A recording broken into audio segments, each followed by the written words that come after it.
Evening, everybody. It's Friday night. It's about 9 o'clock, give or take. Welcome to What's on Joe Mind. We are down at Joe Colton. She is off watching some friend of hers get hitched, which is madness. Phooey. Right? Yuck, girl stuff. Yeah. Love, romance, blah. Blah. So anyways, we're back with the He-Man Woman Haters Club right after this screening of our kick-ass theme song.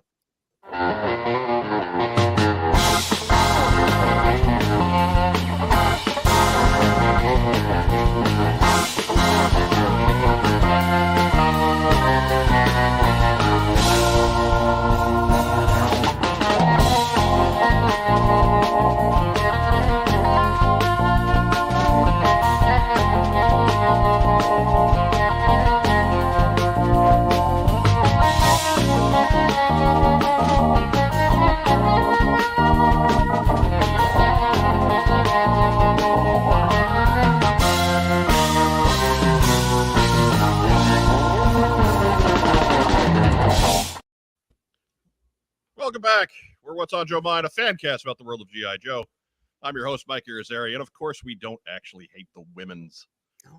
No, we love our fans regardless of what walk of life they may have, gender, creed, sex, origin, whatever. We don't care. We welcome aboard. We're just making a reference to the old Our Gang films, which are problematic in their own right, so we should probably just get off of it. All right. And again, I'm your host, Mike Irizarry. Joining me here in the top row today, he's the former head of marketing for the G.I. Joe brand at Hasbro. It's the Hot Show, Mark Weber. That's right. It's actually ladies' night, but none of them have shown up yet. So we'll be here all night, ladies. So yeah, drinks half price. Yeah, we're running out of the good stuff, but we got Coke Zero. We had the whole crew was in at work this Thursday, and we have a morning meeting for the whole team, and it is 100% female except me. So it was, and we were at my desk. So there were 9 girls circling me at my desk, and I said, "Wow, look at all the girls." I said, "This almost makes up for high school." Hey. I was in a spot like that for a number of years too. I worked in the travel business for 8 years, which is overwhelmingly women work in that industry. So I used to go to staff meetings and management meetings saying, "This is the worst episode of Charlie's Angels ever." I don't mind being the Y chromosome. It's cool. Yeah, it was fine. No problems. Being the Bosley. In the bottom row. That's right. That was almost a nickname for a while. But then it got to the point where all my coworkers were too young to understand the reference, so it kind of fell away. Anyhow, in the bottom row, he's just a couple of rooms down. He's our resident comic book expert. It's rack time, Rob. Hello. I've been off all day. Yeah, he's at fall break, so we got shades of this summer's shiftless layabout this week. He's, like not falling asleep in front of the TV and making noise every night. Now, while you were out of the room for a minute, he reorganized all 58 long boxes. It was amazing. That's not possible. On a bet, how many long boxes could you guys lift? I'm just talking deadlift, just knees straight, all stacked on top. I don't care about balance, just sheer weight. You mean like in general or right now? I mean, because right now, long box deadlift. Because I got a bad foot, which kind of inhibits that sort of thing. So 1. And I've got a bad back, so I'm not going anywhere. It's still impressive, right? Like if we were healthy, if our feet worked, yeah, perhaps 3. I think I could do 3. I think if you put 4, I'd get partway up and collapse, like the Russian in the all drug Olympics. Right. He's torn his arms off. Oh, he doesn't feel that now, but in the morning he's going to be sore. Best line. That's got to be disappointing to the big Russian. As he stands there spurting blood. Yeah, and just shaking his head, right? Like he's getting taken out of a little league game. Confused. Oh my God! As we make reference to Saturday Night Live one-offs that are 30 years gone by, that you can't find on YouTube usually. Right. Man. Right. I don't know. I'm pretty good at finding stuff like that. What are they saving that good stuff for, man? I'll have to dig around. Not like they release compilation DVDs anymore or anything. Yeah. Try to find Bill Murray as the Mighty Hercules. One of the finest sketches ever. Oh, yes. Where it's all overdubbed. When he goes, "So Hercules, lift that boulder." And he goes, "That boulder is too large. I could lift a smaller one." Lift that smaller one over there. Can't find it. My back is straight. Well, the one I always try and find, and I'm pretty sure they pulled it because there's some question as to whether somebody dropped an F-bomb in the middle of it, is from the Tony Danza episode, the Brooklyn Academy of the Fine Arts presenting The War of the Worlds. I'm Rudy, and this is the Brewmeister. Yo. I remember a Deion Sanders episode where they rushed all. Everybody was rushing the alien spaceship and coming back probed, and so they were all uncomfortable when they came back. And at the end, Farley went to do it and just tore his pants. And live, you saw it, pretty much everything, and I could not believe that happened. And then they went to commercial and came back, and Deion was doing a musical number. And it took me, and I liked Deion at the time, it took me about a minute to figure out if it was a skit or considered legit. Are they putting me on? Where's the gag? I was waiting for Farley to run in with his pants still off. And like, no, it didn't happen. Could have used it, honestly, but I was glad though that their improvisational Christmas episode did include the global warming Christmas special. Yes. I'm not sure I remember that one. Carl Sagan's global warming Christmas special. Yeah. Co-hosted by Dean Martin. Yeah. Tom Hanks doing Dean Martin and Mike Myers doing Carl Sagan. Magnificent. Oh, it's fantastic. What are we here for again? I forget. I don't know. Ain't no Ladies news. and gentlemen, let me introduce you to Mr. Tom DeLuise. Oh my God. Yeah, just go find that on YouTube, kids. Yeah. Good times. It's good times. Anyways, if you're watching us tonight on YouTube, be sure to give us a thumbs up. I mean, Lord knows we just gave you 7 minutes of badly redone Saturday Night Live sketches from at least 30 years ago. So if you want more of that, right. Be sure to leave a comment, subscribe to the channel, make us all happy. If you're watching us on Facebook, go ahead and give us some kind of an emotion. Give us a thumbs up, give us a heart, give us a little huggy guy. We love little huggy guy. We're hitting part of the demographic. Right. Josiah Alcorn is referencing space pants. So we're not hitting everybody. Well, yeah. We got Josiah Alcorn. Yeah. But if people say everybody hates it when you talk SNL, it's lies. Our demographic research shows. Right. We're big with the Josiahs out there. And you better learn to like it or we'll move on to SCTV. Oh, that's right. I don't know that as well. You have to educate me. Oh, hey, Yorgi. Anyways. You not see that on 3CP2. Oh, see. Ed the Straight Edge. He can get behind all SNL material more than the rest. There you go. Well, good news. Yeah. All right, I'm with Ed. You have found the show. More old Saturday Night Live rattling around than any old wrestling. They're both cyclical, right? They get good, they get bad, they come back. Yeah, but I know more about one than the other. That's true. We'll get you, Rob. We will teach you. He knows more about Sheamus than he'll admit on camera. So it's his favorite. The human lens flare. I just like it when he shows up because then I just walk around talking with a bad Irish accent like Chief O'Hara from the Batman show. I like anybody who's paler than me. That's the list right there. Ready? I'm gonna push the Sheamus button. Sheamus button. Okay, now we're back. Yeah. As the whole corner of the screen changes tint. Right. I just look like a floating toupee. That's okay. And not even much of that, but okay. J.J. Abrams doing Mark's lighting. Right. Maybe that's what we need to do next, Mark. We need to get you just a really obnoxious toupee. As an homage to my father. Not Right. bad. Maybe I can find his. But never make mention of it. Just have it sit there like a dead rat on your head the entire hour and a half, 2 hours. That brings us just letting it be the 100-pound gorilla in the room. That brings us all the way back to wrestling, because when Angle got his head shaved and showed up on SmackDown the next time with a big curly wig with wrestling headgear over it, I mean, right? Brilliant. See, Halloween is coming right there. It's yeah. That might be the Mark Webber tack right there. You know what? We'll consider it. I'll take it under advisement. Right. All I have to do is take off my glasses and I'm Fred Flintstone, so I don't have to worry about anything. Yabba dabba do. Right? Just not shave for a couple days. It's kind of what I do normally, is the Fred Flintstone non-stubble.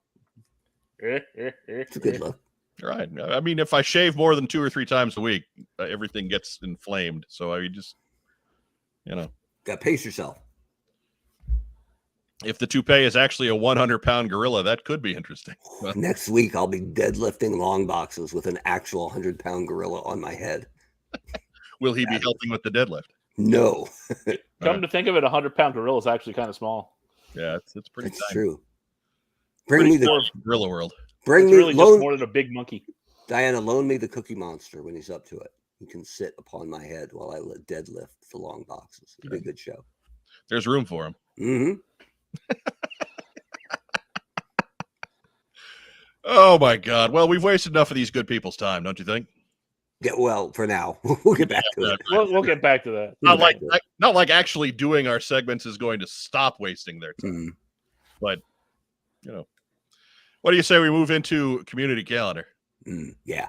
There's a Comic-Con or a toy show. What's on Joe mind? Wants to know. Tell Mike, Mark, and Joe. Community calendar.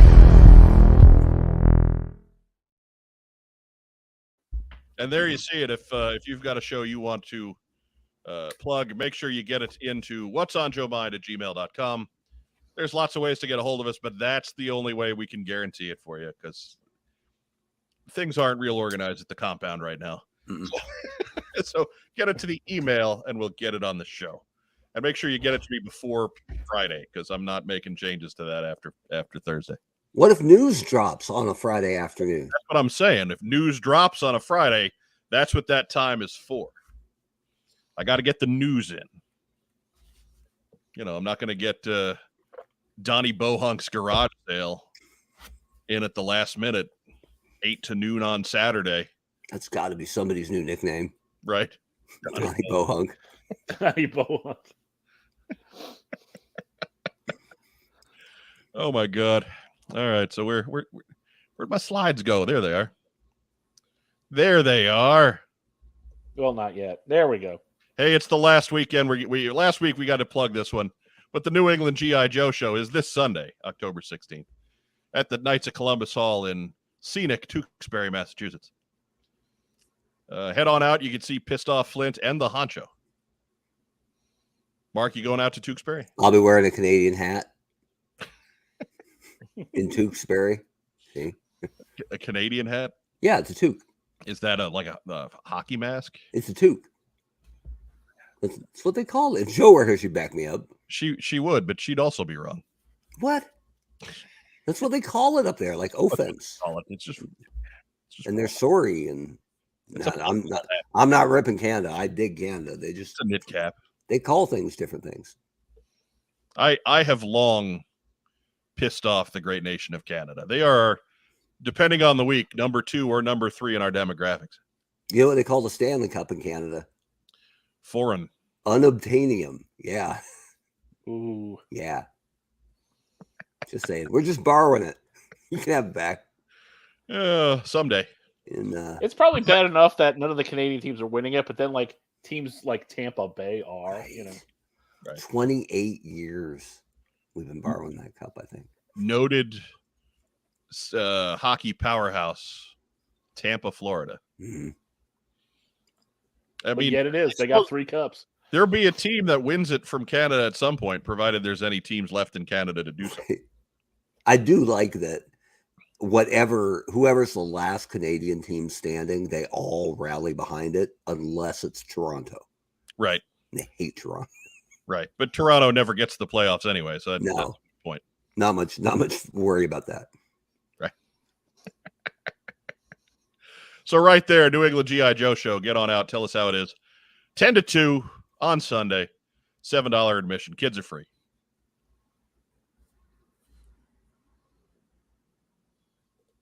I just came back from Montreal, and it was lovely. They have poutine and Toys R Us's. Here endeth the list. What else do you need? We visited Montreal a couple years ago. My first time I'd ever been there. It was right after they traded for Shea Weber. Weber jerseys and shirts everywhere. I'm like, this is a good town. They were like, hey, we bought these shirts for the Honcho, and now we have the Shea Weber. That's it. Perhaps you would like a half-price PK Subban. He was a good player. He was. And then they sent him to, what, Nashville? Yeah. I think that was his next stop. He just retired. That's why. Yeah, because he went to Nashville to play hockey. Then he went to New Jersey. Ugh. They still running that neutral zone trap? Look, those Predators did get to a cup final. Yeah, and so did the Panthers. And suicide rates in Canada skyrocketed. Oh. Michael Gene Fleming. It's not as bad as Florida, but North Carolina has a hockey team, and they are the only state pro sports team to have brought us home a national champion. They're one of two teams in there. And even neither of them have been there that long. You forgot the Hornets. No, I didn't forget the Hornets. The Hurricanes won the title? I didn't even remember that. And there's the Hurricane. When did the Hurricanes win the Stanley Cup? I forgot the Panthers, actually, as embarrassing as that is. Oof. Still, that's easy enough to do these days. Yeah. A lot of Panthers out there. Yeah, I'm not sure. I don't remember. You can't swing a Panther without hitting a Wildcat.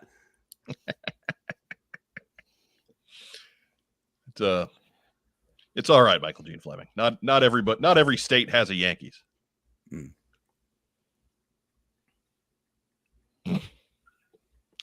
Next up. Man, He-Man's looking super blonde. Right? It's the Mid-Atlantic Toy Swap. Brought to you by the same folks who bring you Joe Fest. That is on Saturday, October 22nd of 2022 from 10 to 3. Free admission. Get on out, rummage through all the stuff. Buy yourself some toys. Be happy. Princeton, West Virginia. Mark, you going to make the commute there? Only if I can get that red ninja for Joe. I mean, Joe may be there herself getting that red ninja, depending. It's closer for her. No, she's not. Oh, wait. Yeah, October 22nd. I'll make that happen. There you go. That's an odd Megatron to choose of all the iterations of Megatron. Maybe, but I mean, is that even a toy, or is that just a snip from a cartoon? Yeah, I mean, that's the prime. If they wanted a toy, Derek has a broken one in his backpack they can borrow. And that's a story from a day far, far in our past. Mm-hmm. By the way, never forgotten. 2005-2006, Carolina Hurricanes Stanley Cup champion. Yeah, I don't remember that one bit. Yeah, I mean, Michael Gene Fleming remembers. I was taking his word for it.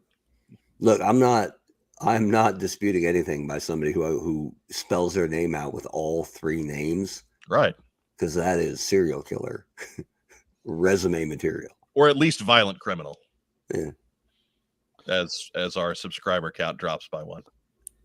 I'm just saying. What about Richard Dean Anderson? He was MacGyver. And he's hiding something. That guy was hiding something. That guy was a dick. He's hiding something. Now Patty and Selma are going to be hunting you down. All right. Yeah, probably. Pat Rubin advises us that that Megatron is from the animation. The toy for that isn't that defined. Did I just get mansplained about Transformers? Probably. Yeah. Probably. I should have spent longer on the brand. Right. How long were you on Transformers, Mark? 2.5 years.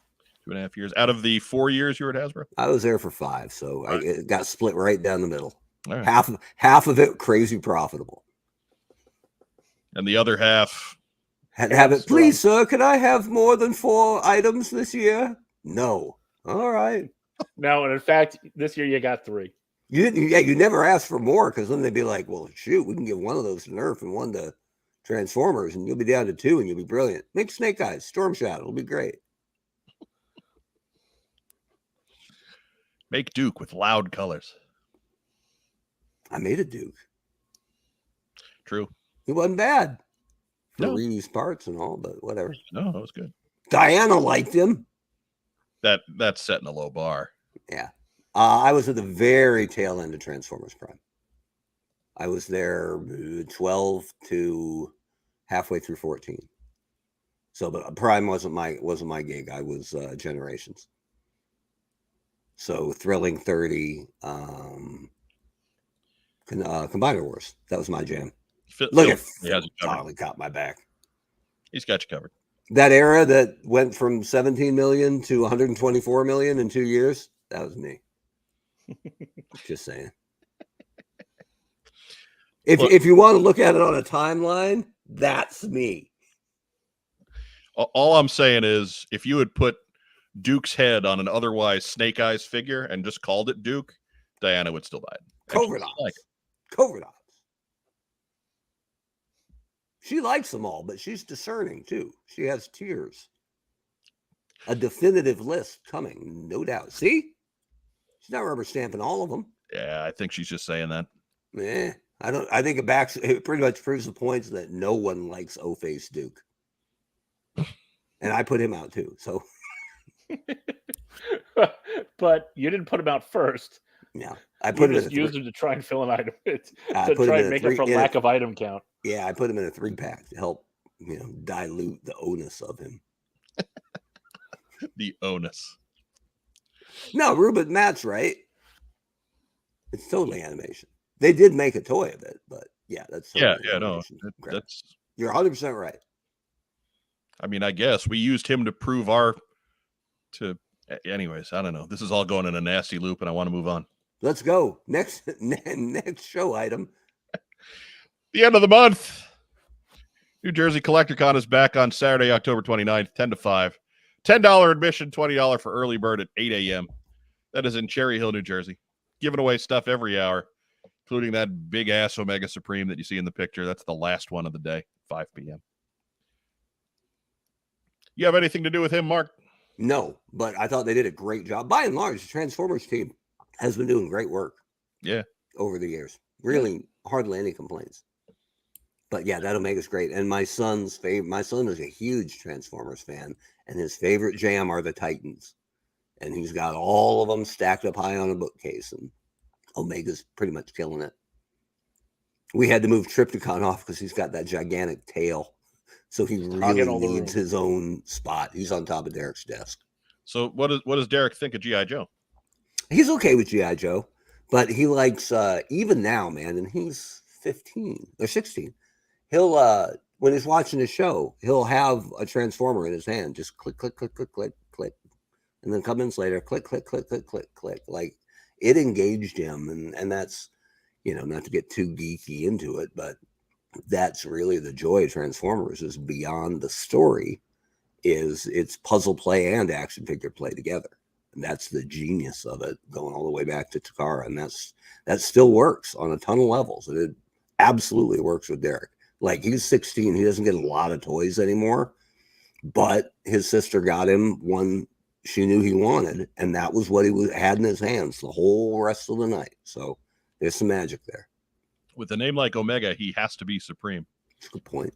I mean, also, he does come with sour cream and tomatoes. Right.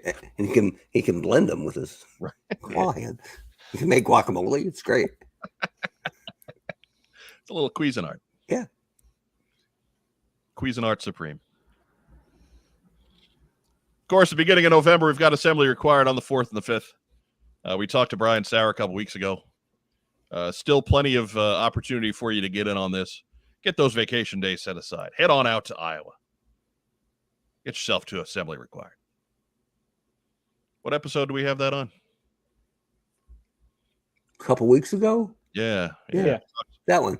Talked to Brian on 232. So that was September 16th, rather. So go back, rewatch that one once we're done here.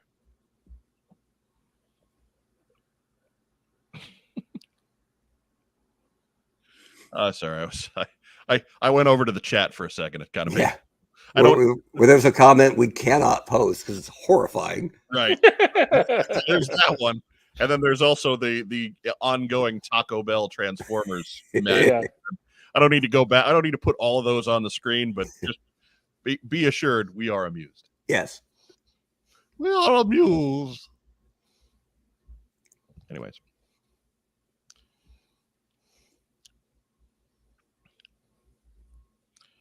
Fanboy Expos in Indianapolis here November 12th and 13th. Racktime Rob will be there. I will. I don't know. On assignment. I don't know. Maybe. Guests include Peter Cullen, Barbara Eden, Dave Foley, Jerry the King Lawler, Lex Luger, Lee Majors, Rikishi, Lindsey Wagner, Frank Welker, and many more in the squared circle fighting the Royal Rumble. More information, go to fanboyexpo.com. Visit the lovely and scenic Indiana State Fairgrounds, home of the cow made of butter. Is that true? That is absolutely true. Mm. I don't know if it's the same cow and they just keep it preserved, or they have a different cow every year at the state fair. I don't know, but there is very definitely a life-size cow sculpture of butter at the state fair every year. Pendragon Designs has the most cutting insight we've seen this week so far. So why is the Y so small? That says Fanbo Expo. Well, maybe it is Fanbo Expo. It's like they got to the end and they're like, oh man. It's like my son when he's writing on line paper and he's like crumpling it up at the end to get the word in. It does look like a lowercase y. Andrew Galgan is upset that he missed his time to bash on. No, he didn't. Nah, throw it in. Yeah, forget that noise. Forget that noise. Josiah Alcorn asks, is Lex walking these days? Yes, actually, he is. He's doing a little better these days. I mean, it feels like he kind of got it together late. So yeah, he's got a cane. Last I saw him, but he is getting himself around. He seems to have turned things around, and good on him for that. Mm-hmm. I just watched an old Halloween Havoc this week. Him and Brian Pillman. It was actually pretty damn good. Look, young Lex Luger was a pretty talented wrestler. Yeah. As he got into his 30s and the juicing became far more apparent, he kind of lost some of that. But young Lex Luger, pre WWF run Lex Luger was a pretty good wrestler. Yeah, and you know, the word is he was kind of aloof and came off as a little bit standoffish. Didn't grow up a wrestling fan. He just fell into it and was good at it. Right. And yeah, but other than people blaming him for the Miss Elizabeth stuff, I mean, he's just a dude. Yeah, well, I mean, he kind of blamed himself for that too. So it's not like it was kind of his deal. Yeah, there's some culpability there, but Jeff Butler says margarine cow might be there instead, but you can't tell by looking. You can. Yeah, you can. Margarine cow don't smell right. Mm-mm. Ants will walk across margarine if you leave it open outside. They're just like, or they'll go around it. Like, don't need it. They'll avoid it. It's a good deterrent. Just put margarine on your door frames. Keep the ants out. Yeah, we had margarine in my house when I was a kid. Mm-hmm. Not food. Hank Perry says 7-Eleven has a lowercase n on the end as well. It's a marketing thing. I always thought that was just a 7, a dash, and 2 1s. Mm. My bad. Dr. Pepper doesn't have a period after the doctor. Dr. Pepper. Mm-hmm. This is Derp Pepper. That's where derp came from. Derp Pepper. If you put Cullen and Welker in booths next to one another, does it get all one shall stand? No. But they do start quoting lines from Operation Mind Menace. Dude, here's a little behind the curtain. When we had them together, because they do a lot of stuff together, they have the same agent now, so they get booked for a lot of things together. I had a photo shoot set up, a video shoot for an hour. They were going to be playing Hasbro board games against each other and yelling their lines at each other, right? Optimus was going to look up, or Cullen was going to look up all ashen, and the camera was going to zoom in, and in Optimus's voice, he was going to go, "You sank my battleship." It was going to be great. And somebody, I think they said that we didn't have the legal right to use their phrases, right? And I'm like, we're not running an animation that we may not have the trademark for anymore or something. Like, You can't tell me they can't say something, right? Right. But yeah, they legal chickened it out, and it all got canceled. And both Frank and Peter had signed off on it, and they were like, "Oh man, that was going to be cool." And I'm like, "Yeah, I know." Yeah, they seem to be willing to play ball. Oh yeah, on just about anything that gets thrown at them. I got to drive them from Hasbro to Hasbro Children's Hospital and just listen to them play verbal tennis in the back seat, and it was fantastic.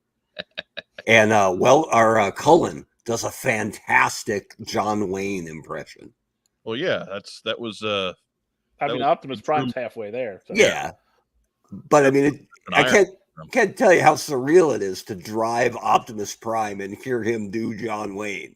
Like, weird. I get it. Did you have a Jay Thomas moment like he did with the Lone Ranger? No. Nothing that cool. No, nothing that cool. They were great. Actually, true story. I got there, pulled up to the wrong entrance because they had given us bad information. And I was not in a spot, but I had pulled off to the side in case they had to go. And then they called and like, no, you got to be by the side entrance. So I'm like, okay, I put it in reverse, bam, hit a car that had pulled in right behind me. But I was not in a spot and they were not in a spot. And I had two guys that needed to get to the side entrance. And I'm like, you know what? Because they weren't in the car. They had parked. And I'm like, we're good. And off we went. Hit and run with Optimus Prime and Megatron. I didn't hit it hard. I bumped the bumper, but I could have gone back. But you know what? No, not a spot. I'm sure the statute of limitations is out on that too. That was so. I tell you, man, when you're driving a company vehicle and you bump another car with two celebrities in your car, like, I ain't got time for this, man. There are kids in there. Let's go. If nothing, the driver of that other car, Tim Roberts, probably. If nothing parties like a rental. Yeah, that's it. You're just gonna burn it down with the company car. And bump. We all know that we hit something. And I look back, and then Welker goes in his Megatron voice, "Drive, roll out." Yes, sir, Lord Megatron. Boom. Oh, Mark always returns to the scene of the Prime. Yeah, I did not. Oh, I did not. I'm gone. I'm in the wind. We did promise dad jokes in the previews, so it would have been better. I wish it had happened. It would have been better if Cullen would have gone, roll out. But that didn't happen. And of course, on November 13th, Rollout Roll Call taking place in Fordingbridge over in the UK. If you are one of our many international fans, do your best. Get yourself to the southern part of the island and check out Rollout Roll Call. It's a fine show put on by our good pal, Dave Tree of All the Cool Stuff. Sponsor of the Swear Jar, which you can help by donating to the coffee account. Links down below. Our favorite tree. The larch? No. That's why he's so splendiferous, is it rains all the time over there, so he's well hydrated. He's very green, yes. Mm-hmm. Some might think that that's from the lack of bathing, but no, it's just all the rain. And that's it for the calendar.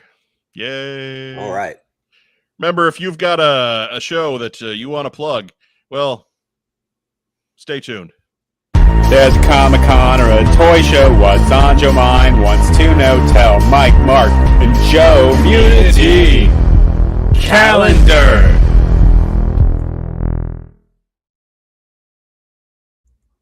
There it was. There's the email. What's on Joe Mind? Yep. At gmail.com. The sooner we know, the better. Mm-hmm. And if you get me something like 6 months early, I'm probably not going to plug it the whole time. Right. There are goalposts there, right? Not 6 months early, not right. We got a long run of Rollout Roll Call, but that's because Dave, sponsors the show to a lesser degree than Dave's paying. He's not every episode sponsor like Kokomo Toys, but Dave has contributed to the prize vault at times, so he's kind of a secondary sponsor. He gets the plug.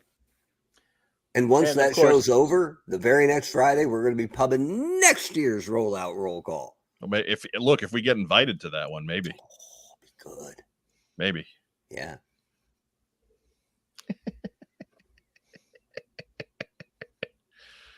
That sheds some light on things. That's Malcolm's edict. That's Chad. Dad jokes are his exclusive domain. Not exclusive, sir. I believe that there is a honcho on this very show that has at least a 3-year establishment of that as his domain. But there's plenty of lukewarm humor to go around, so we can share. Yeah. Give us a second. We'll come up with something lame. Give us a second. I mean, have you been here for the first 38 minutes? Right. But fight me. I named the Meowler. Man, hanging his hat. Look at the new guy. That's it. We're changing the name to the Meow Bat. I was about to say that's what it That's sounds. not bad. What it sounds like to me. But you heard it here, folks. What's on Joe Mind can be bought. Duh. Yeah. Thanks, Phil. Been doing this show for 11 and a half years, and you're just figuring that out now? Just because nobody's buying doesn't mean we're not selling. Come on. Still on sale, man. Still on sale. We are the potted meat product of right. We are the podcast. We are the we are that white can of beer at the end of the aisle that just says brew. Legally, it can't say beer. But hey, we're out there. We're too dumb to know when to quit. But what do you say? It's time for the news.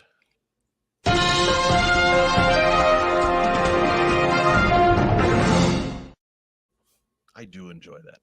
Yeah, that's as much an audio spear as anything else we do, but no one complains about it. Well, the sound on that is low.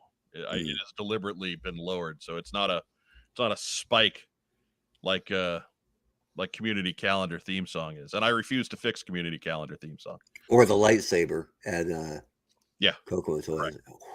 Correct. That'll get you. I will not change those. The the way to get me to fix stuff is not to complain about it. That's the way to get me to fix stuff is to ignore it, and I'll eventually figure it out on my own. But if you complain about stuff, that's when you just get it. That's when he digs his heels in. It's when you get tossed in your face. That's why there's 3 seasons of a fantasy football podcast, folks. I don't even play fantasy football.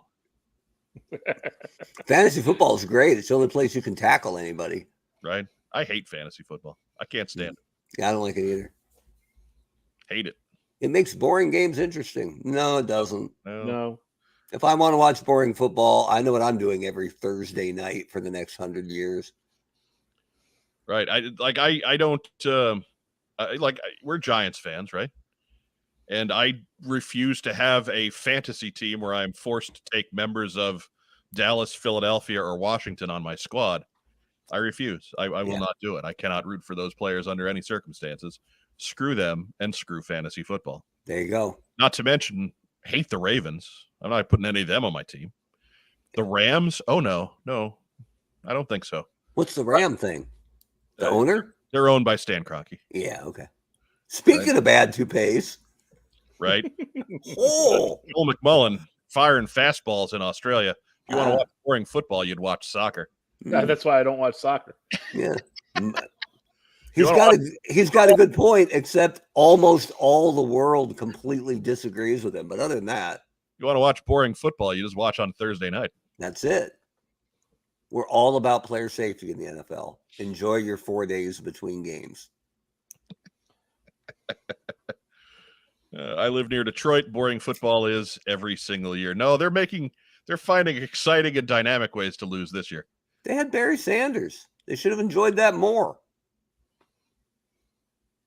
And not hired Matt Millen, but hey. I mean, yeah, but that was how many years ago at this point, Mark? That's a good point. Over a quarter century ago was the last time. Well, just about a quarter century ago was the last time Barry Sanders laced him up. So, but when Barry hung him up in his prime, everybody thought, "What are you doing?" And in the end, he's still walking around, still looks pretty good. He never got old on but before our eyes, right? Most people believe he could step onto the field right now if he wanted to. So on some level, because they forget that he's almost 60 years old. I once requested him for an interview in radio, and the guy got back to me and said he was laughing. You want to talk to Barry? I'm like, sure. And he's like, I don't talk to Barry. Not that he was a diva, right? Just that he was almost non-communicative. Yeah, he is not a talker. Nope, he was just nod or now. Like the converse side of that is Emmitt Smith, the guy who took a pounding and hung around forever and still gets around all right. Yeah, I mean it's kind of Emmett's a freak, man. He filmed an episode of the Emmett Zone at McFarland Toys one week in Arizona when he was finishing out the string. Right, he had one good year as a Cardinal. Too bad he was a Cardinal for 3 years. Yeah, exactly. Like Edgerrin James had a good year too. Right. A good year. Yeah. And he kind of got used up on the turf at Indianapolis. Anyways, news. First news item. Do. Hey, still on Kickstarter. Action Force Declassified. This is funded, but it is continuing to fund until October 31st. Get yourself over. Check it out. It's pretty affordable. There's a book. There's the option to get a DVD or another additional magazine with supplemental material. All the details are on the site. Just head over to Kickstarter, type in Action Force Declassified, and check out this project. Maybe it's for you. If you like nippleless Cyclops, come on down. This is totally your project at that point. Absolutely. This is absolutely. I can't remember ever seeing such depth given to the nippleless Cyclops. I like that the guy in the back actually has like trunks and the guy in the front just has 2 belts apparently. and he's doing the best he can, man. It's a lot to juggle there, man. Yep. Cyclops. Don't run fast. Mongor can't run fast. Mongor has to keep to a modest shuffle. What are those guys from? I don't know. I clearly I need to invest in Action Force Declassified. That's a good point. You'll find out inside the pages of Action Force Declassified. Right. I keep reading that as a Greek force, and that explains why the Cyclops are there. Well, yeah, but it doesn't explain why Joe isn't here. No, Joe's in Connecticut at a wedding. Yeah, I guess that's where the Greek force is this week. Right. That's where she dragged the wrist lock off to parts unknown for a wedding. I didn't get an answer from her whether she was going as Wonder Woman or Hela, but either way, the bride's going to be pissed. Mongor just pawn in Game of Life. That's it. Mongor like candy. Well done, Andrew Gavin. Well done. Well done. Phil Donnelly adds, people who are fans of the Sunbow cartoon really shouldn't criticize Illustration's nippleless torsos. We'll criticize what we want, Phil. You ain't the boss. Mm-hmm. Yeah. Now let's criticize Phil. No. Right? If Phil if Phil was guest hosting this week, he'd have been muted right now. Mm-hmm. Or I'd have distracted him by asking, what's the quickest way from Rancho Cucamonga to Lodi? Lodi, that's a good. Yeah, we did Lodi. How do we get out of town to get to Lodi? How do you get from Riverside to Pasadena without using the overpass? What if I flying into LAX, but my flight out's out of Burbank? Right. How do I make that happen in an hour and a half? Is Burbank the John Wayne Airport? No, that's Anaheim. That's Anaheim. County, yeah. I flew out of there once. Matter of fact, I flew out of there on a Disneyland trip on a stealth flight to Hasbro to interview at Hasbro while I was still working for McFarland Toys. That's a stealth flight, no less. Yeah, they didn't. Well, I flew out of Anaheim, right? Like nobody's stalking that out. The paparazzi were all at LAX. Fooled you. Was that a no-no at McFarland? Were you not allowed to? I think I wasn't unhappy at McFarland Toys, and I wasn't positive I would land the Hasbro gig, so I wanted to keep it very much on the down low in case it didn't happen. There we go. But well, long story long, I got the Hasbro offer. I accepted the Hasbro offer. And then when I went in to tell Todd, it was just, hey, I've got a great opportunity to hop to Hasbro and work on Transformers. But I really appreciate everything that you've done for me here. And I wouldn't have this opportunity if you hadn't given me a chance. And he said, Webb, you've done good work for me. I appreciate it. And good luck in Rhode Island. You'll be missed. And that was it. Super cool. Phil Donnelly, it reminds us that John Wayne is actually Santa Ana. And I'll remind him, I worked in the travel business for 8 years, and that airport has about 9 different actual names. John Wayne never played Santa Ana. No, but he was murdered by him in, he was while he was playing Davy Crockett in the Alamo. He was Genghis Khan. That's far more socially acceptable. Who is now Serpentor. So, spoiler. Yeah. Even Dad won't watch The Conqueror. No. Yeah, and our dad will watch any John Wayne movie. Oh yeah.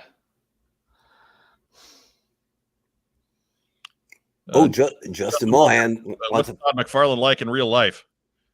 He is aloof is the wrong word, but stuff like time and the need to eat food escape him occasionally because he's real thin. He's in great shape. But he would call sudden meetings at like 11 a.m. and you're like, oh God, we're hosed. And they'd go long and you'd get out at like 4:15 and you weren't hungry or hangry. You were just pissed. So that happened once in a while, but that's a nitpick. By and large, really, really, really good dude. One of the cool bits, he would walk in because at his house, I'm told, the foyer is stone or marble or something, and then there's carpet beyond, and so you take your shoes off when you come into Todd's house. So at McFarlane Toys, the entryway is stone, and then there's carpeting, and so he would come in and take his shoes off always at the office. He was always in socks or barefoot walking around. One time he was late for a flight for a pitch in LA. I wasn't there for this, and he actually got to the airport barefoot. They had to buy him socks and shoes in LA, but before they got to the I'd say that's just planning ahead with the airport. That's it. But take that off anyway. He was cool. He was a good dude. And the bit with McFarlane Toys was that the belief was, and I believe is, that it's his creative vision that really drives everything. So it was a great place to start a career. But a lot of people, once they showed some aptitude for it, moved on. And nothing was worse than when they landed the Halo license. Because after about a year of making toys, the people up at Bungie/Microsoft were like, hey, you're doing a good job for us. Are you happy down there in Arizona? And they go, yeah, pretty much. And they'd say, well, you want to triple your salary? Boom, they lost like 6. Like within half a year, gone up north. So. I mean, I'd take triple the salary. Even to live in Seattle, you bet. Right? Yeah. But I mean, it might take triple the salary just to make a sideways move on cost of living. Yeah. From Indianapolis, but still. I hope I'm not coming off as negative. Good dude, great with the fans, and would sign things forever. And I was the guy cutting off the line and trying to get him to the next thing on time. And he would keep signing as we walked him. He is fantastic in person. So great, really good dude and super helpful in my career. So nothing but respect for Todd McFarlane. Next news item. Boo! Hey, G.I. Joe themed Risk is coming from Renegade Game Studios. Renegade's actually got an expanded license with Hasbro now. They're going to be taking on other new projects. I'll read to you straight off of the press conference. Renegade Game Studios is excited to announce they are in negotiations to expand their licensing relationship with Hasbro, a global branded entertainment company, to include best-selling games Axis and Allies, Diplomacy, Squad Leader, and Robo Rally. Starting in 2023, Renegade is working with Hasbro on plans to produce all versions of these brands for the hobby, mass, and specialty markets. Plans include a brand new site for Axis and Allies, along with a world championship and fan involvement in selecting new themes to add to the line.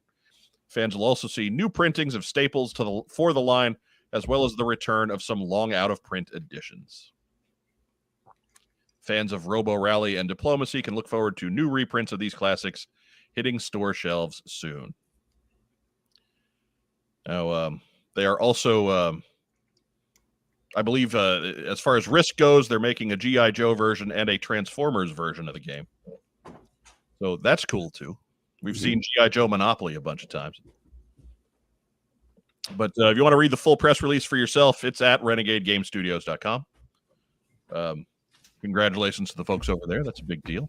Oh, everybody's got to take a shot. Happened so fast you can't even talk about it. No.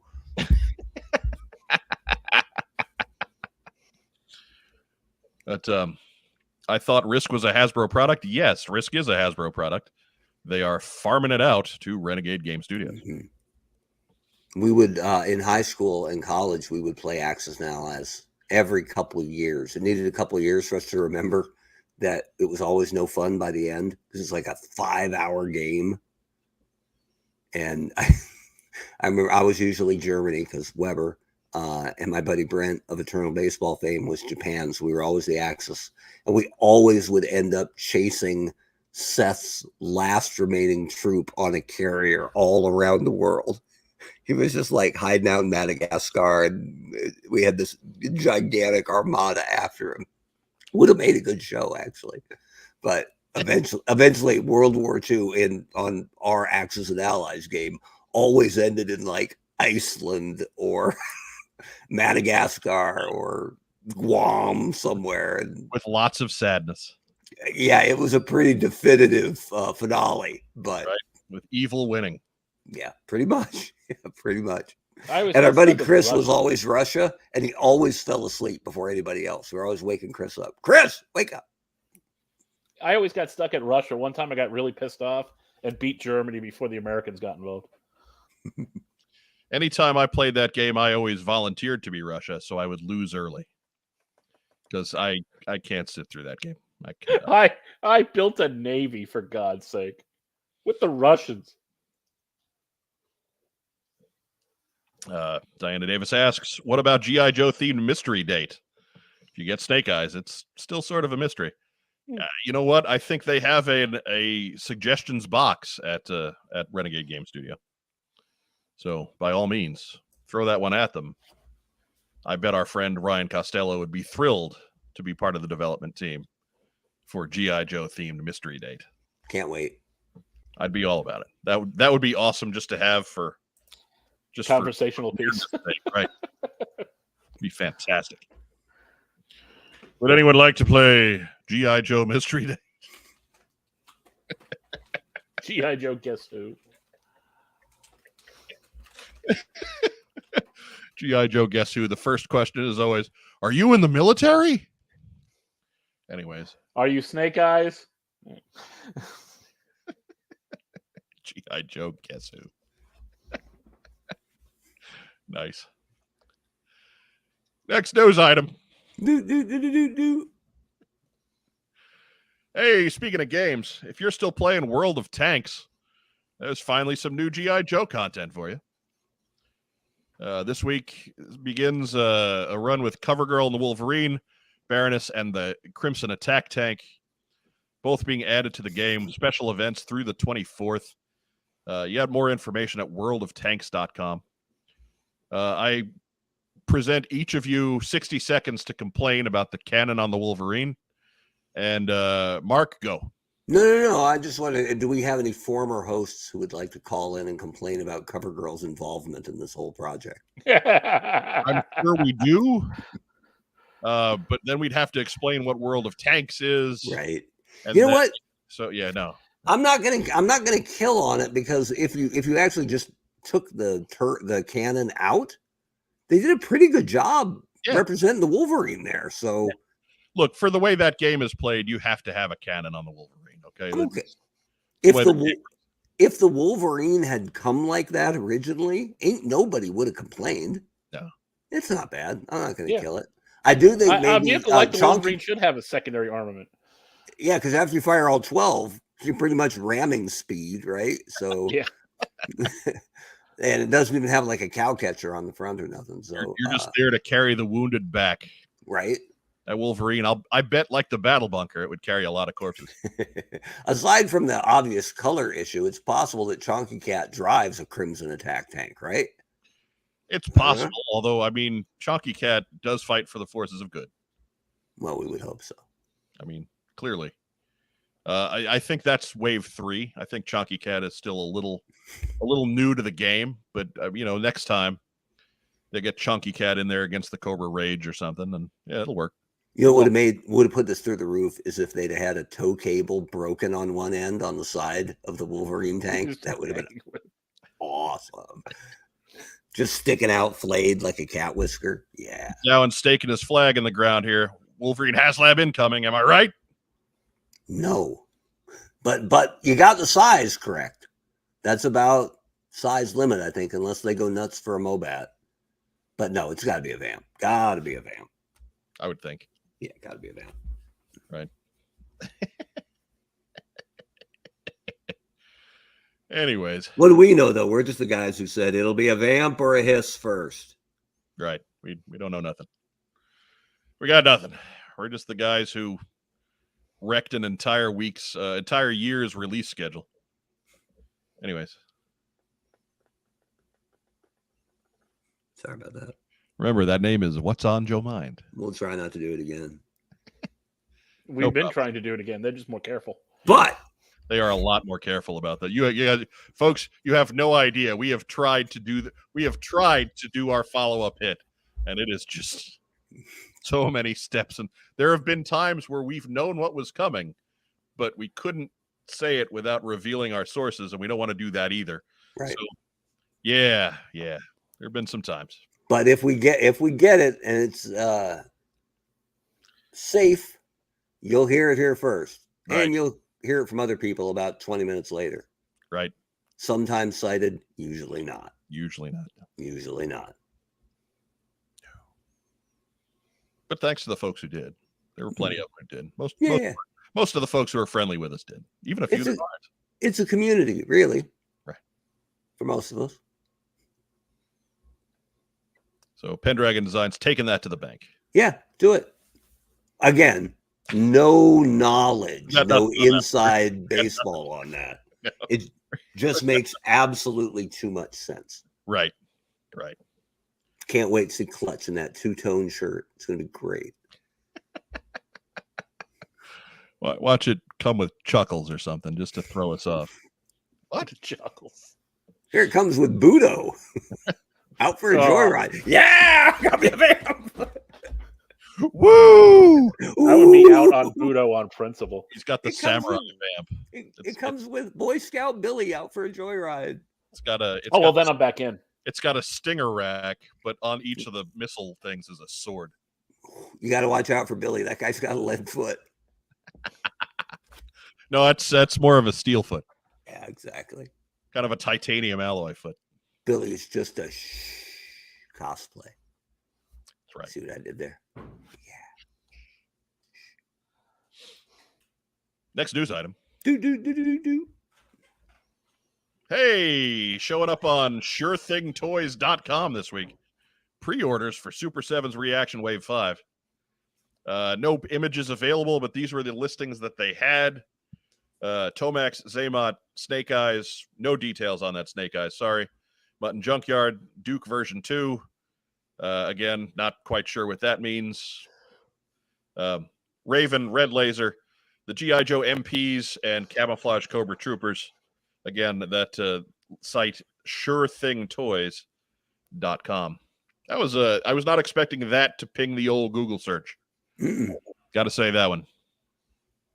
Don't have a long history of breaking sports news from SureThingToys.com. But good for them. No idea what Sure Thing Toys did. No idea they existed. Yeah, they probably just did something really wrong, I think. But we appreciate it. They just screwed up. Mutton Junkyard will be cool. I'm surprised we haven't gotten that yet from Yeah, but you knew they were coming after the mutt with the I'm a computer. Yeah, the I'm a computer. That's true. Funny mutt, yeah. You knew that was coming. Red laser's kind of a neat nod. Another way to push through that Cobra Commander mold one more time. But I got one of those. I got one of those for real. I don't need no Super 7 red laser.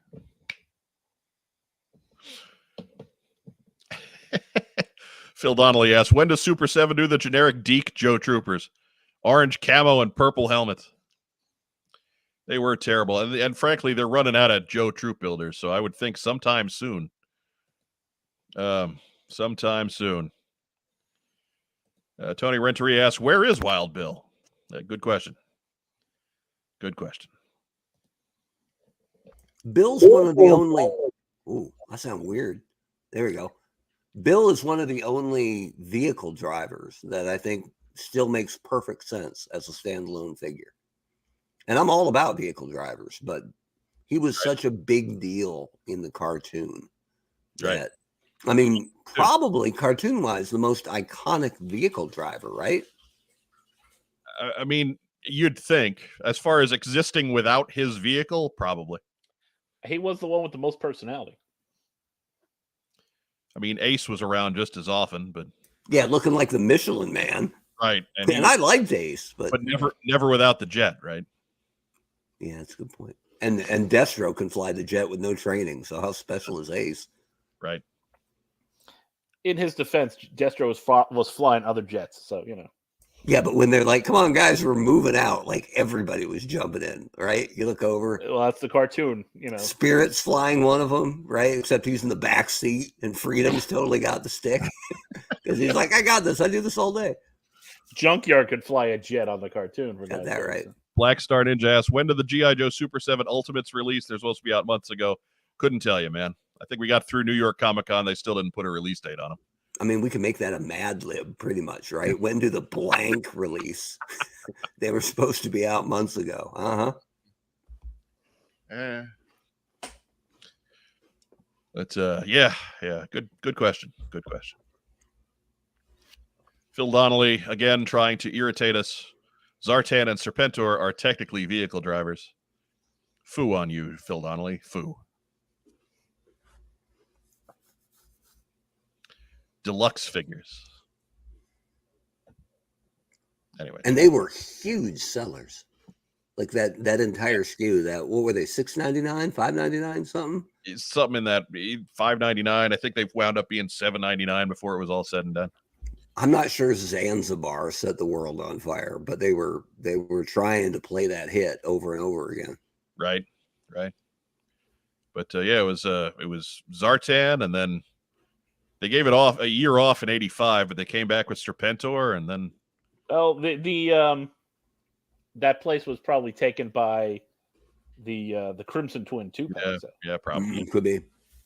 Those were your special Cobra operatives for that year. Probably. Fight in Code Names has a good point here, although I think we'll put out Lady Snake Eyes pre-order first, Hasbro or Super 7. My money would be on Hasbro getting to Dawn Moreno first, just because Super 7's really hitting that retro button hard. They don't have the rights to her, do they? Isn't it strictly Sun? Well, that's weird because I say strictly Sunbow, but they made Quinn. Right. Yeah. And they're making Red Laser. And they're making Red Laser. It's true. So they probably have their pick of whatever, but again, they're really hitting that retro button hard. So I would just think Dawn Moreno would be kind of outside what their aesthetic is going to go. They should absolutely hit Dr. Venom, because who cares if he doesn't have much articulation, right? You're not going to have Dr. Venom do much but stand around. And there's only ever been that one club one, right? That was super rare. Well, not rare, but expensive and hard to get, right? Mm-hmm. Dr. Venom for the win, just saying. Next news item. Do. Oh, there it was. Flip Way to that. go. But yes, earlier today, Hasbro Pulse announced this year's 10/27 event. Just like Christmas, you knew it was coming. But that fan stream will happen on October 27th at 5 p.m. Eastern, as you can see there in the sign. The tweet from earlier today, Hasbro Pulse Premium members, you're invited to the 1027 Hasbro Pulse Premium Fan Stream happening October 27th at 5 p.m. Eastern. This event is for you, featuring new product reveals, giveaways, and access to pre-orders. Not a premium member yet? Sign up today at HasbroPulse.com. So, yeah, that was, I mean, there was some stuff there last year. Granted, it was right after a G.I. Joe exclusive fan stream. So, it was right after PulseCon last year. Yeah. PulseCon was late. Yeah. So they piled the Cobra Officer right on 1027. Yeah. So, but we'll get something. Yeah, well, maybe probably get some looks at some more of those renders that we've just gotten names for to this point. Maybe we'll see some of the models for some of the that have just been renders to this point. I figure everybody will move a step up in the line. Mark, your thoughts? You look like you're itching to say something here. No comment. All right. Honestly, I was thinking about something completely different. I was in the Bahamas for a second. Diana Davis asks, what was the first character created by Larry for the comic that was made into a toy? That would have to be the Baroness, wouldn't it? Yeah. Trying to go, Baroness would have to be in. Oh, yeah, Phil Donnelly, Scott. He's Mr. Know-It-All. Yeah, but you had already said it. He's copying. Maybe. I don't know. He probably had that. More than likely. It's Phil. He really does know all this stuff. He just took a handful of popcorn out of his AT-AT and threw it at the screen. Like I mean, we're picking on Phil tonight, but when I have questions that I don't know the answer to, I ask the guys at Articulated Points. I ask Phil, I ask Patrick. They know everything. Yep. You should watch Articulated Points because they know everything. Yeah, if you're brand new to the show and like, why are they ripping on Phil? We're ripping on Phil because he's aces, man. Josiah Alcorn asks, does 1027 have some significance only comic fans know about? No, it has nothing to do with comic books. Mm-mm. That's the address on the address. Building. That's where lots of people used to work. They still got like 24, right? He got lots of Tims.